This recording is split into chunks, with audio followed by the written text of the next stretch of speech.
জাগিৰোডৰ জাগিভকত গাঁৱত কপিলিনৰ ওপৰত নৱনিৰ্মিত দলং শুভ উদ্বোধন কৰিব মুখ্যমন্ত্ৰী ডক্টৰ হিমন্ত বিশ্ব শৰ্মাই। আজি জাগিৰোড তথা মৰিগাঁও জিলাবাসীৰ বাবে সুখবৰ, কিয়নো আজি জাগিৰোডলৈ আহিব মুখ্যমন্ত্ৰী ডক্টৰ হিমন্ত বিশ্ব শৰ্মা। মুখ্যমন্ত্ৰীগৰাকীয়ে মুকলি কৰিব জাগিৰোড মৰিগাঁও সংযোগী পথৰ কপিলিনৰ ওপৰত নিৰ্মাণ হোৱা নতুন দলং। কেন্দ্ৰীয় পথ পৰিবহণ বিভাগে মোকলাই দিয়া প্ৰায় ৮০ কোটি টকাৰে অতি ক্ষীপ্ৰতাৰে নিৰ্মাণ কৰি তোলা হৈছে দলংখন। পুৰণি তথা ঠেক দলংখনেৰে যাতায়াতৰ ক্ষেত্ৰত বিগত বছৰ ধৰি জমৰ যাতনা ভুগি আহিছিল মৰিগাঁও জিলাবাসী ৰাইজে। আৰু আজি সেই প্ৰত্যাশিত দলংখন ৰাইজৰ বাবে মুকলি কৰিব আৰু প্ৰায় ২০,০০০ ৰাইজক সম্বোধন কৰি এখন জনসভাত অংশ ল'ব মুখ্যমন্ত্ৰী ডক্টৰ হিমন্ত বিশ্ব শৰ্মাই। মৰিগাঁও জিলাৰ কাৰণে অত্যন্ত গুৰুত্বপূৰ্ণ আছিলে, অকল জাগিৰোডবাসীৰ কাৰণে নহয়, সমগ্ৰ মৰিগাঁও জিলাবাসীৰ কাৰণে অত্যন্ত গুৰুত্বপূৰ্ণ আছিলে।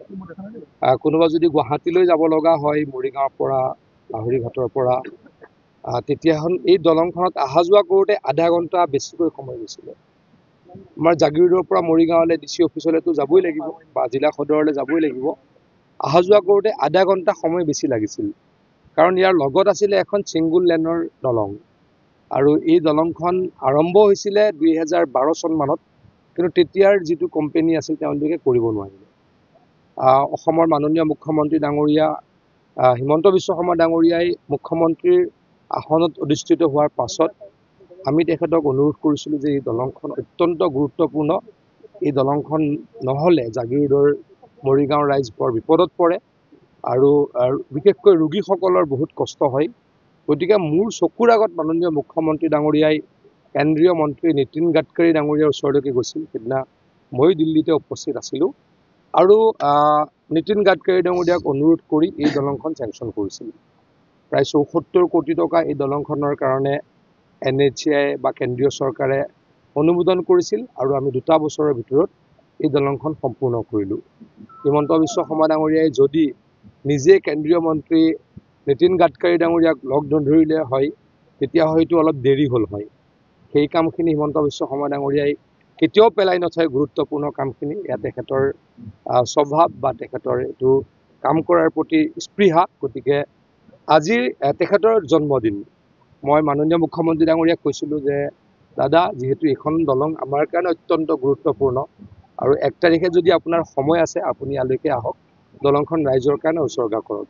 হিমন্ত বিশ্ব শৰ্মা ডাঙৰীয়াই সেই কথা মানিছিল আৰু খন্তেক পাছতে হয়তো ১ ঘণ্টাৰ ভিতৰত তেখেত ইয়াত আহি উপস্থিত হ'ব আৰু তেখেতে ফিতা কাটাৰ পাছত এই দলংখন আমি লগে লগে ৰাইজৰ কাৰণে মুকলি কৰি দিম। ৬০ দশকমানত মতিৰাম বৰাই এইখন আৰম্ভ কৰিছিলে, আজি তাৰিখত সেই দলংখন কেনেকুৱা ব্যৱস্থা কৰি? সেই দলংখন হয়তো বন্ধ হ'ব, কাৰণ এইখন অলপ ডেমেজ হৈ আছে। যোৱাকালি মই ইঞ্জিনিয়াৰসকলৰ লগত পাতিছিলোঁ, অলপ ডেমেজ দলং, কিন্তু এইখনতো আমাৰ হৈয়ে গ'ল।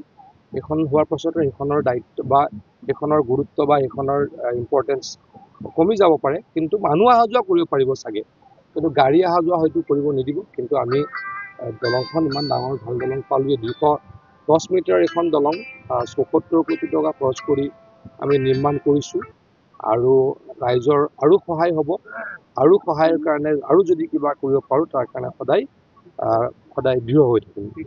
মৰিগাঁৱৰ পৰা মহেশ কুমাৰ দাসৰ ৰিপৰ্ট, ৰিপাব্লিক NE।